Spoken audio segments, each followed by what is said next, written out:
नमस्कार, बायजूस आईएएस हिंदी में आपका स्वागत है। प्रस्तुत है दैनिक समाचार विश्लेषण। सत्र के विषय आपके समक्ष हैं। आज के सत्र में हम चर्चा करेंगे मिश्रित शिक्षा और यूजीसी, तकनीक में लैंगिक अंतराल, केंद्र सरकार के स्थान पर संघ सरकार शब्द का प्रयोग करने का प्रश्न, एयरलाइंस के लिए एक रिकवरी पाथ, भारत सरकार की जम्मू कश्मीर नीति और चुनौतियां तथा अमेरिका ईरान संबंध पर। सत्र के अंत में हम मुख्य परीक्षा अभ्यास प्रश्न को देखेंगे और इससे संबंधित उत्तर संरचना भी हम आपको देंगे। तो चलिए शुरू करते हैं। सबसे पहला एडिटोरियल आपके समक्ष है। इसे पेज नंबर 7 से लिया गया है और इसका संबंध जीएस पेपर 2 में गवर्नेंस और शिक्षा दोनों से ही है। यह केंद्रित है मिश्रित शिक्षा और यूजीसी से। हाल ही में विश्वविद्यालय अनुदान आयोग एक नवीन प्रस्ताव के साथ सामने आया है, जिसके तहत उसने यह प्रस्ताव रखा है कि सभी उच्च शैक्षणिक संस्थाओं में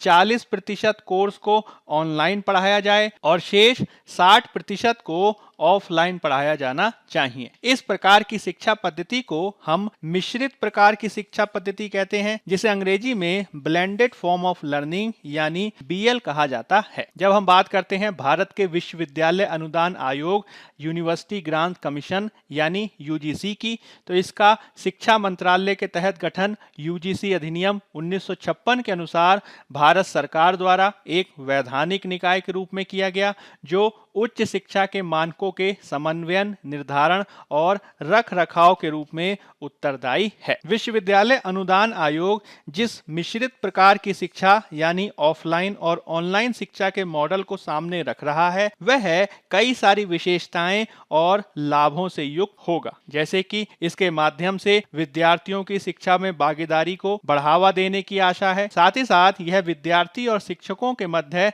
अंतर क्रिया को भी बढ़ावा देगा। इससे अधिक लोचशील टीचिंग और लर्निंग एक्सपीरियंस बढ़ सकेगा, जिससे पढ़ने और पढ़ाने का बेहतर वातावरण बन सकेगा। यह सभी परिणाम विद्यार्थियों के शिक्षा परिणाम में सुधार लाने में सफल होंगे, अधिक लचीले अध्यापन और शिक्षण पद्धति को भी बेहतर बना सकेंगे। साथ ही शिक्षा व्यवस्था में एक प्रयोगात्मक आधार पर शिक्षण पद्धति के लिए बेहतर अवसरों को भी देने में यह शिक्षा प्रणाली काफी महत्वपूर्ण साबित हो सकती है और इसके माध्यम से छात्रों की संलग्नता में भी वृद्धि होने की आशा है। चूंकि यह ऑनलाइन और ऑफलाइन दोनों पर ही बल देता है, इसके माध्यम से शिक्षक और छात्र के मध्य अंतर क्रिया यानी इंटरेक्शन में वृद्धि होगी और छात्र अपने हिसाब से समय को प्रबंधित करके लचीलेपन के आधार पर शिक्षा को प्राप्त कर सकता है। इससे यूजीसी ये आशा कर रही है कि इससे शिक्षा का मॉडल भारत में और भी ज्यादा बेहतर हो सकता है। अनेक रूपों में इस प्रकार के ब्लेंडेड प्रकार के मॉडल को एक प्रकार से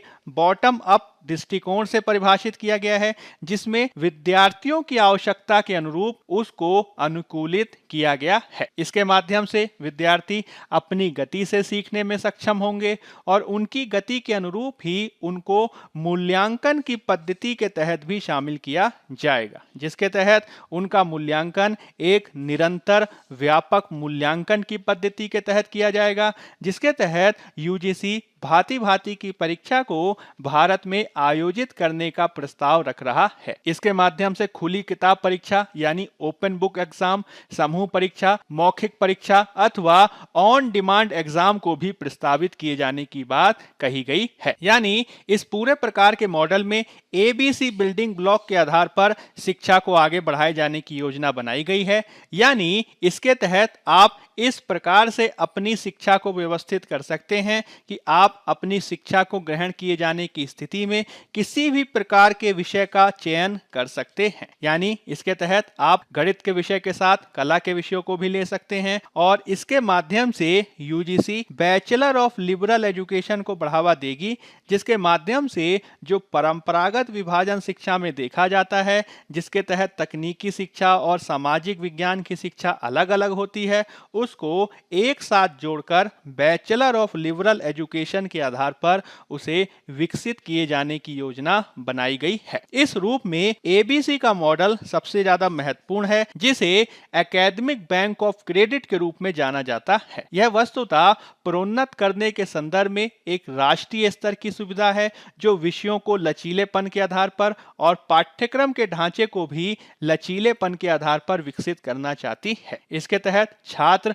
अपने स्वयं के सीखने का मार्ग चुन सकेंगे और संस्थानों के मध्य भी गतिशीलता देखी जा सकेगी। इसके तहत छात्र अपने द्वारा प्राप्त किए गए अंकों का समुचित क्रेडिट ट्रांसफर करा सकते हैं और इसके माध्यम से वह कभी भी एंट्री लेकर और कभी भी परीक्षा देने के आधार पर कभी भी कहीं भी और किसी भी स्तर पर सीख सकते हैं और इसके माध्यम से वह रचनात्मकता को बढ़ा सकते हैं। इस प्रकार से यूजीसी का ये मॉडल नवाचार, उच्च स्तरीय सोच और महत्वपूर्ण विश्लेषण के साथ वांछित शिक्षण परिणामों की प्राप्ति पर बल देता है। यानी इसके तहत आप अपने द्वारा प्राप्त किए गए अंकों को डिग्री और डिप्लोमा में परिवर्तित कर पाएंगे। इसके तहत आप देश और विदेश के किसी भी राष्ट्रीय अंतर्राष्ट्रीय संस्थान में पढ़ सकेंगे।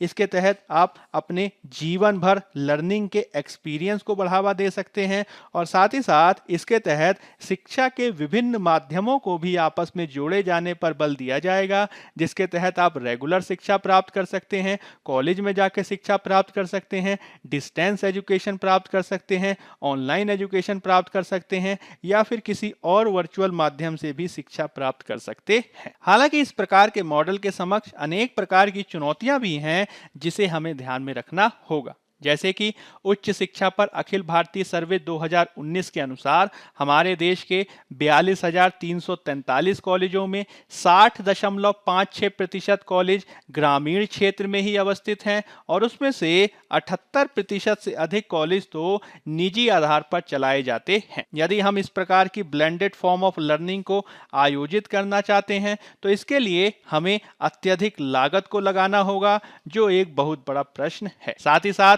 आंकड़े यह भी बताते हैं कि किस प्रकार से भारत में जनवरी 2021 तक इंटरनेट का जो पेनिट्रेशन यानी घनत्व अथवा पहुंच है वह मात्र 45% ही है। तो इस प्रकार से जो हमारे समक्ष विविध प्रकार की भौगोलिक बाधाएं हैं, जो हमारे समक्ष विविध प्रकार के डिजिटल अंतराल हैं, तो हम किस प्रकार से इस तरीके की ब्लेंडेड मोड ऑफ एजुकेशन को बढ़ावा दे सकेंगे, यह एक बहुत बड़ी चुनौती है। ब्लेंडेड मोड ऑफ लर्निंग के माध्यम से यह भी कहा जा रहा है कि इसके तहत विद्यार्थियों का अनेक स्तरों पर विकास नहीं हो पाएगा। जैसे कि इसके तहत चूंकि प्रत्यक्ष इंटरेक्शन यानी अंतरक्रिया संभव नहीं होगी, तो इससे छात्रों में भावनात्मक बुद्धिमत्ता, सामाजिक बुद्धिमत्ता, भौतिक और आध्यात्मिक बुद्धिमत्ता का पूर्ण विकास नहीं हो सकेगा। साथ ही साथ चूंकि इसमें शिक्षक और विद्यार्थी का पूर्ण संपर्क भी संभव नहीं होगा, जिससे व्यक्तित्व विकास, चरित्र निर्माण और करियर के निर्माण को लेकर भी संदेह उत्पन्न हो सकते हैं। साथ ही साथ इस प्रकार की कॉलेज एजुकेशन को स्कूली शिक्षा के साथ किस प्रकार से जोड़ा जाएगा, यह भी एक बहुत बड़ा प्रश्न है, क्योंकि स्कूली शिक्षा से पास हुए विद्यार्थी ज्यादातर ऑफलाइन शिक्षा वाले विद्यार्थी होंगे। तो इन ऑफलाइन शिक्षा वाले विद्यार्थियों को किस प्रकार से ऑनलाइन प्रकार की शिक्षा में हम समायोजित कर सकेंगे, यह भी एक बहुत बड़ी चुनौती है। इस तरीके की शिक्षा के मॉडल के संदर्भ में कुछ अन्य भी मुद्दे हैं, जैसे कि आलोचकों का यह कहना है कि यूजीसी द्वारा इस प्रकार का प्रस्ताव रखे जाने से पहले किसी प्रकार का परामर्श नहीं लिया गया और इस रूप में यह प्रक्रिया लोकतांत्रिक प्रक्रिया का उदाहरण नहीं है। साथ ही साथ हमें यह भी समझना होगा कि शिक्षा की प्रक्रिया के तहत संवाद और अंतरक्रिया की प्रक्रिया देखी जाती है, जिसके तहत व्यक्ति सोचना सीखता है और ये सोच एक प्रकार से स्वतंत्रता और संगति की स्थिति में ही संभव है, जो इस तरीके की एकांतवासी ऑनलाइन एजुकेशन में संभव नहीं हो सकेगा और इससे अंततः स्वतंत्रता को ही नुकसान होगा। हाल के समय में यह भी देखा गया है कि किस प्रकार से बड़े बड़े एजुकेशनल इंस्टीट्यूशंस में भांति भांति के राजनीतिक आंदोलन देखे गए हैं। तो आलोचकों का यह भी कहना है कि इस प्रकार की ऑनलाइन एजुकेशन को बढ़ावा देने से सरकार कॉलेजों आदि के राजनीतिक योगदान को रोकना चाहती है और इससे उच्च शिक्षा में आगे चलकर लागत में कटौती भी की जा सकती है। हमें यह भी ध्यान में रखना होगा कि अंतर्राष्ट्रीय स्तर पर अभी भी ऑनलाइन का विकल्प होने के बावजूद ऑफलाइन प्रकार की शिक्षा को ही ज्यादा महत्व दिया जाता है। तो यदि भारत इस प्रकार के उच्च शिक्षा के क्षेत्र में ऑनलाइन एजुकेशन की प्रवृत्ति को आगे बढ़ाएगा तो इससे भारत के उच्च शिक्षा संस्थानों की छवि भी खराब हो सकती है। सबसे ज्यादा जो इसमें प्रश्न है वह धन को जुटाने के तरीके और साधनों के संदर्भ में है, क्योंकि हम ब्लेंडेड मोड ऑफ लर्निंग को लागू करना चाहते हैं, लेकिन इसके संदर्भ में धन कहां से आएगा, साधन कहां से आएगा, इस प्रकार के वित्त पोषण की कोई भी व्यवस्था नहीं की गई है। यही कारण है कि हमें इस प्रकार की चुनौतियों को दूर किए जाने के संदर्भ में प्रयासों को करना होगा, जैसे कि सरकार द्वारा सबसे पहले शिक्षा के क्षेत्र में क्षमता को बढ़ावा देने के लिए तकनीक और इंटरनेट तक पहुंच को सुनिश्चित करना होगा और इसके लिए सभी उच्च शैक्षणिक संस्थानों में निःशुल्क व्यवस्था इस प्रकार की जानी चाहिए। साथ ही साथ चूंकि हम धीरे धीरे ऑनलाइन की तरफ आगे बढ़ रहे हैं तो विद्यार्थियों के साथ टीचर्स को भी डिजिटल लर्निंग के संदर्भ में प्रारंभ में ही प्रशिक्षित किए जाने की आवश्यकता है। ब्लेंडेड मोड ऑफ लर्निंग की आवश्यकता के अनुरूप हमें टीचर और विद्यार्थियों के अनुपात को भी पुनः व्यवस्थित करना होगा और हो सकता है इसके तहत हमें अधिक मात्रा में टीचर्स की आवश्यकता पड़े। साथ ही साथ हमें शिक्षा के पाठ्यक्रम को भी विकेंद्रीकृत और छात्रों की आवश्यकता के अनुरूप बॉटम अप अप्रोच के आधार पर व्यवस्थित किए जाने की आवश्यकता है, जिसके तहत राज्य सरकारों को भी पर्याप्त शक्ति दी जानी चाहिए। साथ ही साथ सरकारों द्वारा स्कूली शिक्षा में भी पाठ्यक्रम तथा डिजिटल लर्निंग के आधार पर हस्तक्षेप को किए जाने की आवश्यकता है। यदि हम ब्लेंडेड प्रकार की लर्निंग को अपनाते भी हैं तो इसके संदर्भ में भी हमें समय समय पर समीक्षा की जानी चाहिए, फीडबैक मैकेनिज्म का विकास किया जाना चाहिए और यदि कोई इसके संदर्भ में सहायता सेवा चाहता है तो इसके लिए भी इसका सभी स्तरों पर निर्माण किया जाना चाहिए। और यदि हम इस सब को कर सकते हैं तभी हम इसके माध्यम से राष्ट्रीय शिक्षा नीति 2020 के उद्देश्यों के साथ ही शिक्षा नीति के 3 महत्वपूर्ण सिद्धांतों को भी प्राप्त कर पाएंगे, जिसमें हम शिक्षा में पहुंच, शिक्षा में समता और शिक्षा में गुणवत्ता को बढ़ावा दिए जाने पर लगातार बल दे रहे हैं। इस प्रकार से निश्चित ही वर्तमान कोरोना वायरस के काल में मिश्रित शिक्षा एक आवश्यकता है, लेकिन इसको लागू किए जाने के संदर्भ में एक संतुलित और प्रगतिशील दृष्टिकोण को अपनाए जाने की जरूरत है, जिसके तहत हमें ऑफलाइन और ऑनलाइन प्रौद्योगिकियों का सर्वोत्तम समायोजन करना होगा और इसको बेहतर ढंग से लागू किए जाने के दृष्टिकोण से इससे संबंधित सभी हितधारकों से अधिक परामर्श लेकर कार्य करने की आवश्यकता है। अब हम बात कर लेते हैं पेज नंबर 6 में दिए गए एक एडिटोरियल की, जिसका संबंध जीएस पेपर 1 और जीएस पेपर 3 में भारतीय समाज और विज्ञान और प्रौद्योगिकी दोनों से ही है। यह संबंधित है तकनीक में लैंगिक अंतराल से। 2020 से ही हम कोरोना महामारी के वैश्विक प्रभावों को देख रहे हैं। दुनिया भर में इससे 30 लाख से अधिक दुखद मौतें देखी गई हैं और भारत में भी इससे 3 लाख से अधिक मौतें देखी गई हैं। लेकिन सबसे ज्यादा जो चिंता के विषय है वो ये है कि कोविड-19 महामारी ने भारतीय समाजों में विद्यमान पहले की असमानताओं को भी और ज्यादा जटिल कर दिया है, क्योंकि अधिकांश शिक्षा और मेडिकल सेवाएं जिस प्रकार से ऑनलाइन जा रही हैं वह तकनीक की पहुंच के संदर्भ में लैंगिक अंतराल को और भी ज्यादा बढ़ा देता है। इस लैंगिक अंतराल के संदर्भ में global system for mobile communication के कुछ महत्वपूर्ण आंकड़ों को आपको याद रखना चाहिए, जिसके तहत निम्न और मध्यम आय वर्ग के देशों में लगभग 39 करोड़ महिलाओं की पहुंच इंटरनेट तक नहीं है और दक्षिण एशिया में केवल 65% महिलाओं के पास ही मोबाइल फोन है। भारत में केवल 14.9% महिलाएं ही इंटरनेट प्रयोग कर रही हैं और आंकड़े यह भी बताते हैं कि महिलाओं की तुलना में 17% अधिक पुरुषों को वैक्सीनीकृत किया गया है। भारत द्वारा जिस प्रकार की वैक्सीन नीति अपनाई गई है उसके तहत वैक्सीन को लगवाए जाने के लिए आपको ऑनलाइन रजिस्ट्रेशन करवाना पड़ता है और इसके लिए मोबाइल मोबाइल अथवा लैपटॉप की आवश्यकता होती है, जिसमें महिलाओं की पहुंच बेहतर नहीं है, जिससे उनके समक्ष चुनौतियां उभर रही हैं। यानी हमें डिजिटल क्षेत्र में लैंगिक अंतराल को दूर किए जाने के संदर्भ में प्रयासों को करना होगा और इसके लिए हमें महिलाओं की डिजिटल टेक्नोलॉजी तक पहुंच के अंतराल को दूर करने के लिए बहुत से कदमों को उठाना होगा। जैसे कि इसके लिए हमें परिवारों में विद्यमान तकनीक तक पहुंच को लेकर विद्यमान परंपरागत दृष्टिकोण को बदलने के लिए कार्य करना होगा, जिसके तहत महिलाओं के संदर्भ में जो पितृसत्तात्मक दृष्टिकोण है उसको हमें कम करना होगा। समय समय पर यह देखा जाता है कि जब महिलाएं तकनीक और फोन आदि का प्रयोग करती हैं तो उनको लेकर काफी संशय और विद्रोह के भाव देखे जाते हैं, जिसके तहत महिलाओं के ऑनलाइन रहने की स्थिति में उनको विविध प्रकार से सुभेद्य माना जाता है और उनकी मोबाइल तक पहुंच को बाधित कर दिया जाता है। इस प्रकार के दृष्टिकोण को हमें दूर करना होगा और तकनीक तक पहुंच में भी समता के लिए कार्य किए जाने की आवश्यकता है। तकनीकी विकास के दृष्टिकोण में हमें लैंगिक दृष्टिकोण को भी लाने के लिए सर्वाधिक कार्य किए जाने की आवश्यकता है, जिसे विद्वानों के द्वारा फेमटेक यानी फेमिनिस्ट टेक्नोलॉजी कहा गया है। वास्तव में ये एक ऐसा दृष्टिकोण है जिसके तहत तकनीक और नवाचार के विकास में लैंगिक दृष्टिकोण को अपनाया जाता है, जो अधिक समावेशी, सूचित और अनुक्रियात्मक होता है। इससे समुदाय में विद्यमान विविध प्रकार की विविधताओं को लाभ होता है और इसको सुनिश्चित किए जाने के लिए महिलाओं की भागीदारी तकनीक और नवाचार क्षेत्र के साथ ही स्टेम के क्षेत्र में भी बढ़ाने के लिए कार्य किया जाता है, यानी विज्ञान, तकनीक, इंजीनियरिंग और मैथमेटिक्स। इसके लिए यह भी आवश्यक है कि हम महिला अनुकूल ऐप्स और तकनीक का विकास करें, जैसे कि वर्तमान में विविध प्रकार के ऐप स्टोर्स में 20 लाख से अधिक ऐप्स विद्यमान हैं। हालांकि उनमें से अधिकांश का निर्माण पुरुषों के दृष्टिकोण से ही किया गया है। इसलिए हमें माताओं और महिलाओं के दृष्टिकोण से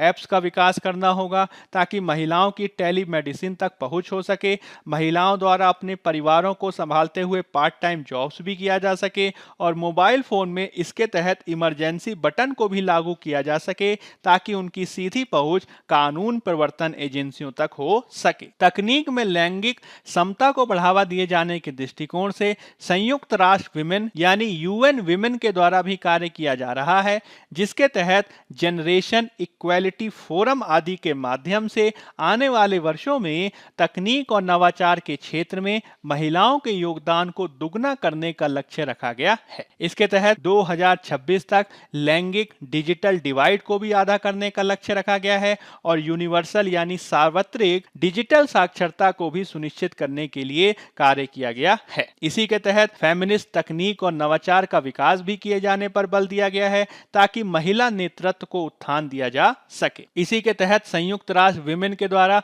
इक्वल्स कार्यक्रम को भी चलाया गया है, जिसके तहत अंतरराष्ट्रीय स्तर पर डिजिटल प्रशिक्षण कार्यक्रम और पार्टनरशिप प्रोग्राम को चलाया जाता है। इसके तहत अंतरराष्ट्रीय स्तर पर girls in ICT day celebration भी आयोजित किया जाता है ताकि तकनीकी क्षेत्र में महिलाओं की भागीदारी को अगले 10 सालों में बदला जा सके। इस प्रकार के दृष्टिकोण का, इस प्रकार के हस्तक्षेप का आर्थिक लाभ भी होगा, क्योंकि global system for mobile communication के अनुमानों के अनुसार यदि हम निम्न और मध्यम आय वर्गीय देशों में मोबाइल इंटरनेट प्रयोग के संदर्भ में महिलाओं की भागीदारी को समतामूलक दृष्टिकोण से बढ़ाएं तो इससे दुनिया भर में जीडीपी में लगभग $700 बिलियन तक का इजाफा किया जा सकता है। मुख्य रूप से विद्वानों के द्वारा इसके संदर्भ में घरेलू बजट का उदाहरण दिया गया है, जिसके तहत घरों और परिवारों में अधिकांश घरेलू बजट का निर्धारण महिलाओं द्वारा किया जाता है और यदि उनको तकनीक से जोड़ दिया जाएगा तो निश्चित ही उससे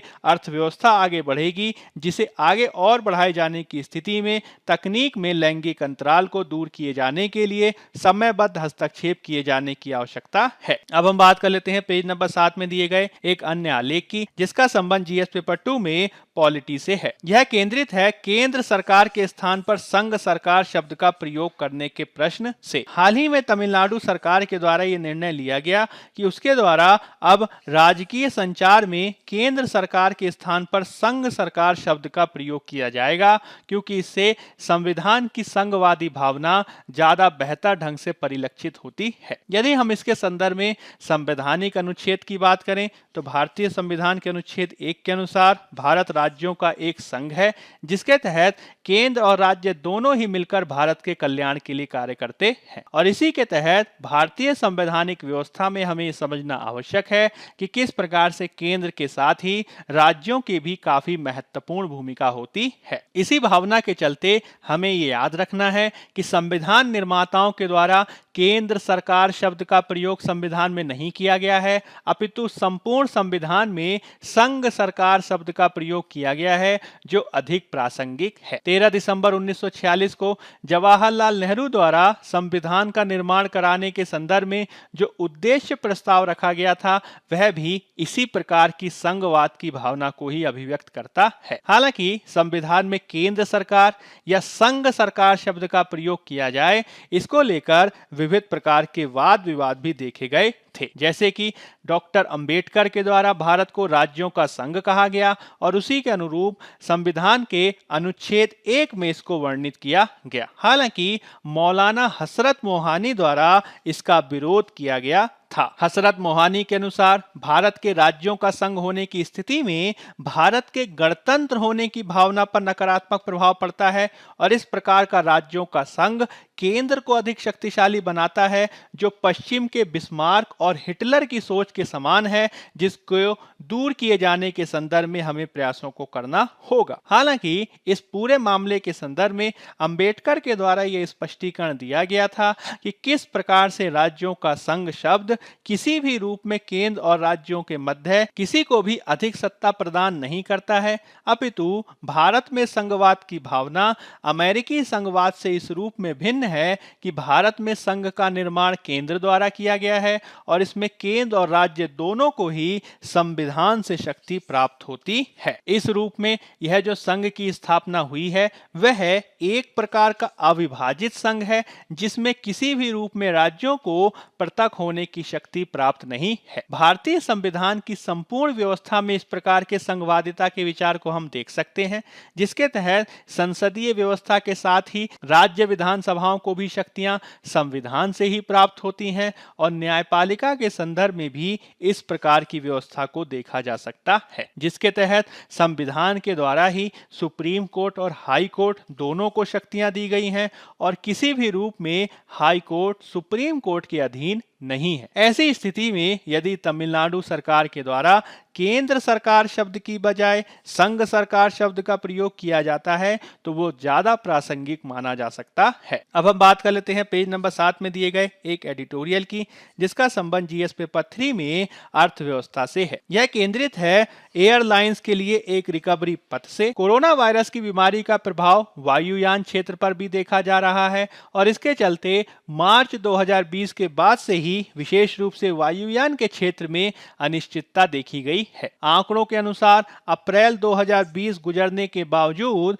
अंतर्राष्ट्रीय स्तर पर अभी भी 2/3 से अधिक एयरक्राफ्ट संचालित नहीं हो पाए हैं, जिसके चलते कई समस्याएं उभर गई हैं। यदि हम इन समस्याओं से उभरना चाहते हैं तो इसके निवारण के लिए हमें कई उपायों को अपनाने की आवश्यकता है, जैसे कि वायुयान क्षेत्र को संकट से बचाने के लिए सरकारी सहायता को दिए जाने की जरूरत है। वायुयान क्षेत्र में समयबद्ध आधार पर निजी पूंजी को आमंत्रित किए जाने की जरूरत है और खुद वायुयान क्षेत्र के द्वारा अपने खर्चों में भी कमी लाने का प्रयास करना होगा। वायुयान क्षेत्र को अपनी आय को विविधीकृत किए जाने के लिए भी कार्य करने की आवश्यकता है, जिसके तहत वायुयान क्षेत्र की कंपनियां यात्री परिवहन के साथ साथ वस्तुओं के परिवहन को भी प्राथमिकता दे सकती हैं और इस प्रकार से अपने खर्चों की आपूर्ति को विविधीकृत कर सकती हैं। साथ ही साथ दुनिया भर में लोगों को वैक्सीनीकृत किए जाने के अनुरूप ही वायुयान क्षेत्र के द्वारा भी अपनी रणनीति को बनाना होगा। इसके तहत हमें यह ध्यान में रखना होगा कि अभी अभी भी दुनिया भर में सभी लोगों को वैक्सीनीकृत नहीं किया गया है, अतः हमें केवल और केवल वैक्सीनीकृत लोगों को ही वायुयान में बैठने की अनुमति नहीं दी जानी चाहिए। हालांकि गैर वैक्सीनीकृत लोगों को भी प्राथमिकता दिए जाने के लिए हमें एक प्रकार की नीति को अपनाना होगा, जिसके तहत किसी यात्री को वायुयान सेवाओं का उपयोग किए जाने के संदर्भ में या तो हम वैक्सीनीकृत किए जाने की शर्त रख सकते हैं या फिर हम उसका त्वरित टेस्ट भी करा सकते हैं। इसके तहत Indian council of medical research द्वारा स्वीकृत की गई सेल्फ कोविड टेस्टिंग किट आदि का प्रयोग किया जा सकता है, जिससे व्यक्ति स्वयं अपने को कोरोना वायरस की चपेट से बचाए जाने के संदर्भ में अपना खुद का परीक्षण कर सकता है। वायुयान क्षेत्र के विकास के लिए पूरे देश के संदर्भ में एक समान नियमों को बनाए जाने की बात की जाती रही है। हालांकि राज्य विशेष में अगर कोरोना वायरस की भयावहता ज्यादा देखी जाती है तो ऐसी स्थिति में माइक्रो रणनीति को भी बनाया जा सकता है। वायुयान क्षेत्र में हाल के समय में वैक्सीन पासपोर्ट की रणनीति को भी अपनाया गया है, जिसके तहत वैक्सीन पासपोर्ट एक इम्यूनिटी पासपोर्ट या इम्यूनिटी सर्टिफिकेट, रिकवरी सर्टिफिकेट या रिलीज सर्टिफिकेट के रूप में जाना जाता है, जो एक ऐसा दस्तावेज है जो कागज और डिजिटल दोनों प्रारूपों में होता है और यह प्रमाणित करता है कि इसको धारण करने वाला किसी भी प्रकार की संक्रामक बीमारी से प्रतिरक्षित है। यानी वैक्सीन पासपोर्ट के तहत अंतर्राष्ट्रीय वायुयान के संदर्भ में ऐसे ही व्यक्तियों को अनुमति दी जाती है जो कोरोना वायरस से पूरी तरीके से प्रतिरक्षित होते हैं। हालांकि इस प्रकार के वैक्सीन पासपोर्ट की नीति की कई सीमाएं हैं, क्योंकि इसके तहत अंतर्राष्ट्रीय स्तर पर कुछ ही वैक्सीनों को स्वीकृत किया गया है, जिसमें फाइजर और एस्ट्राजेनेका आदि की वैक्सीन शामिल हैं। लेकिन यदि किसी व्यक्ति के द्वारा इससे अलग प्रकार की वैक्सीन लगाई गई हो तो उसको हो सकता है कि वायुयान का उपयोग करने की अनुमति ना दी जाए, जिसको लेकर समस्याएं उत्पन्न हो सकती हैं। यानी हमें वैक्सीन पासपोर्ट की नीति के तहत ज्यादा से ज्यादा वैक्सीनों को अंतर्राष्ट्रीय स्तर पर स्वीकृत कराए जाने की आवश्यकता है और इसके निवारण के लिए कार्य किए जाने की आवश्यकता है। यही कारण है कि हमें कोरोना वायरस की महामारी से बचने के संदर्भ में वायुयान क्षेत्र में भी अधिक लोचशील नीति को अपनाना होगा, जिसके तहत वायुयान क्षेत्र के तहत काम करने वाली कंपनियों को अपने यहाँ बेहतर फ्लीट प्रबंधन और राजस्व प्रबंधन को करना होगा और इसी के अनुरूप वायुयान क्षेत्र में बेहतर रणनीति को लागू किए जाने की दिशा में ही कोरोना वायरस से हुई आर्थिक हानियों से बचा जा सकता है। अब हम बात कर लेते हैं पेज नंबर 6 में दिए गए एक एडिटोरियल की, जिसका संबंध जीएस पेपर 2 में आईआर से है। यह केंद्रित है भारत सरकार की जम्मू कश्मीर नीति और संबंधित चुनौतियों पर। भारत सरकार द्वारा 5 अगस्त 2019 को जम्मू कश्मीर की विशेष स्थिति में परिवर्तन किया गया था। इसके तहत जम्मू कश्मीर का पुनर्गठन किए जाने के तहत जम्मू कश्मीर को राज्य की स्थिति से हटाकर उसे केंद्र शासित प्रदेश बनाया गया और उससे लद्दाख क्षेत्र को भी अलग कर दिया गया था। इस नीति के माध्यम से भारत सरकार यह अपेक्षा कर रही थी कि जम्मू कश्मीर में आतंकवाद और हिंसा को समाप्त किया जा सकेगा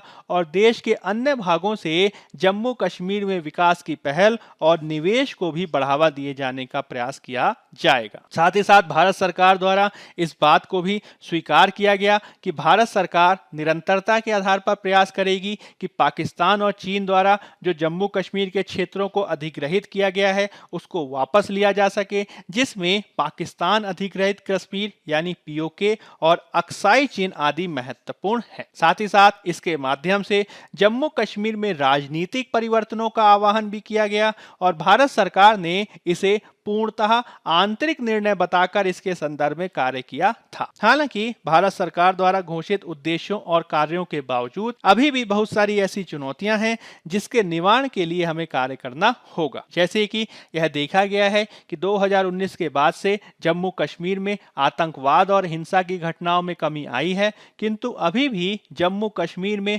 सुरक्षा बलों की स्थिति सबसे ज्यादा देखी गई है और अब तक इसको लेकर 5000 लोगों से अधिक लोगों को गिरफ्तार भी किया गया है। जम्मू कश्मीर ही एक ऐसा क्षेत्र है जहां पे लोकतांत्रिक इतिहास में पहली बार 213 दिन तक इंटरनेट को शटडाउन करके रखा गया और कोरोना वायरस की महामारी से तो आम कश्मीरियों की दुर्दशा हो गई है, जिसका अब तक बेहतर निवारण नहीं हो पाया है। साथ ही साथ कश्मीर का विकास किए जाने के लिए भारत सरकार द्वारा अब तक 400 से अधिक मेमोरेंडम ऑफ अंडरस्टैंडिंग पर हस्ताक्षर किए गए हैं, किंतु वास्तव में अभी तक इसके संदर्भ में कितना जमीनी निवेश हुआ है, यह देखने वाली बात है। हमें यह भी ध्यान में रखना होगा कि जम्मू कश्मीर के सीमा क्षेत्र में भी तनाव विद्यमान है, जिसके तहत हम पाकिस्तान से तो एलओसी क्षेत्र में शांति व्यवस्था के लिए समझौता किए हैं, किंतु अप्रैल 2020 के बाद से ही चीनी सीमा पर तनाव विद्यमान रहा है, जिसका अभी तक निवारण नहीं हो पाया है। हाल के समय में सुरक्षा विशेषज्ञों द्वारा एक दो तरफा युद्ध की आशंकाएं जाहिर की गई हैं, जिसके तहत चीन और पाकिस्तान दोनों मिलकर भारत पर हमला कर सकते हैं। भारत इसका निवारण करने के लिए कोशिश कर रहा है कि हम अमेरिका आदि से अपने संबंधों को बेहतर बना सकें। हालांकि यदि युद्ध होता है तो अमेरिका से हमें कितनी प्रत्यक्ष सहायता मिल पाएगी, इसकी आशाएं भी बहुत अधिक नहीं हैं। हमें यह भी याद रखना होगा कि भारत द्वारा कश्मीर की स्थिति में परिवर्तन किए जाने के बाद लगातार इसे अपना आंतरिक मामला बताया गया। हालांकि इसके बावजूद इसका अंतर्राष्ट्रीय महत्व लगातार बढ़ता जा रहा है। जैसे कि अनेक देशों और संसदों के द्वारा जम्मू कश्मीर को लेकर बातें प्रारंभ की गई। इसमें अमेरिकी कांग्रेस, यूके की संसद, यूरोपियन यूनियन आदि महत्वपूर्ण है और अनेक देशों के सांसदों के डेलीगेशंस के द्वारा भी जम्मू कश्मीर का दौरा किया जाता रहा है। संयुक्त राष्ट्र की सुरक्षा परिषद में भी जम्मू कश्मीर के मामले को 2019 के बाद से कम 3 बार उठाया गया है, जो भारत के लिए चिंता का विषय है। मुख्य रूप से हमें यह समझना होगा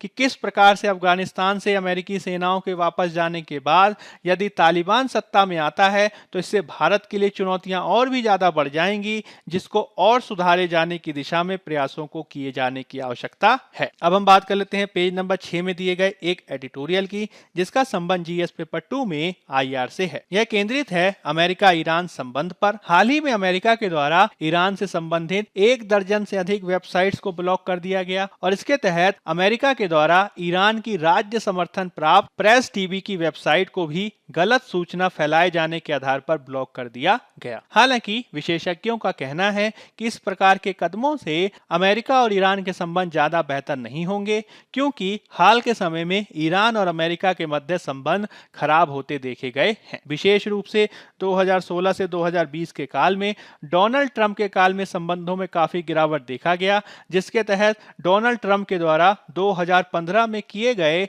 ईरान परमाणु समझौते से 2018 में वे उससे पीछे हट गए, जिसके बाद से ही दोनों के बीच के संबंध और भी ज्यादा बिगड़ गए हैं। इससे दोनों देशों के बीच तनाव बढ़ने के काफी उदाहरण भी देखे गए हैं। नवीन अमेरिकी राष्ट्रपति जो बाइडेन के सत्ता ग्रहण किए जाने के बाद यह आशा की जा रही थी कि संबंध और ज्यादा बेहतर होंगे। हालांकि हाल ही में ईरान में भी राष्ट्रपति चुनाव हुए हैं और इसके माध्यम से अधिक कट्टरपंथी इब्राहिम राइसी राष्ट्रपति बने हैं। उनके द्वारा अगस्त में सत्ता ग्रहण की जानी है और विशेषज्ञों का यह कहना है कि यदि ईरान और अमेरिका दोनों अपने संबंधों को सुधारना चाहते हैं तो हमें अगस्त से पहले ही परमाणु समझौते को किए जाने की दिशा में सार्थक प्रयास करना होगा। तभी परमाणु मसले पर ईरान और अमेरिका के मध्य संबंध और बेहतर हो सकते हैं। अब हम बात कर लेते हैं मुख्य परीक्षा अभ्यास प्रश्न की। पहला प्रश्न है, यूजीसी द्वारा हाल ही में प्रस्तावित मिश्रित शिक्षा पद्धति की विविध हितधारकों ने बहुत आलोचना की है। क्या आपको लगता है कि ये आलोचनाएं जायज हैं? व्याख्या करें।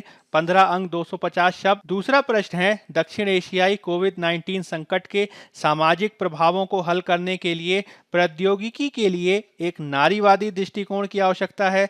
लैंगिक प्रौद्योगिकी अंतराल को समाप्त करने की पृष्ठभूमि में चर्चा करें। 15 अंक 250 शब्द। पहले उत्तर की भूमिका में आप मिश्रित शिक्षा पद्धति का संक्षेप में परिचय देंगे और इसके मुख्य भाग में आप मिश्रित शिक्षा पद्धति के लाभों और आलोचनाओं और सीमाओं की व्याख्या करेंगे। फिर आप आलोचनाओं के पक्ष को प्रतिसंतुलित करने के संदर्भ में कुछ सुझाव देंगे और इस रूप में आप निष्कर्ष में एक उपयुक्त सकारात्मक निष्कर्ष प्रस्तुत करते हुए अपने उत्तर को पूर्ण करेंगे। दूसरे उत्तर की संरचना की भूमिका में आप कोविड-19 महामारी से जनित संकट का सामान्य परिचय देंगे और इसके मुख्य भाग में प्रौद्योगिकी तक पहुंच में लैंगिक अंतराल को विविध उदाहरणों के माध्यम से स्पष्ट करेंगे। इसमें आप कुछ आंकड़े भी दे सकते हैं और साथ ही साथ प्रौद्योगिकी में लैंगिक अंतराल को समाप्त किए जाने के संदर्भ में राष्ट्रीय और अंतर्राष्ट्रीय प्रयासों को बताएंगे और अंत में एक उपयुक्त सकारात्मक निष्कर्ष प्रस्तुत करते हुए अपने उत्तर को पूर्ण करेंगे। बायजूस आईएएस हिंदी के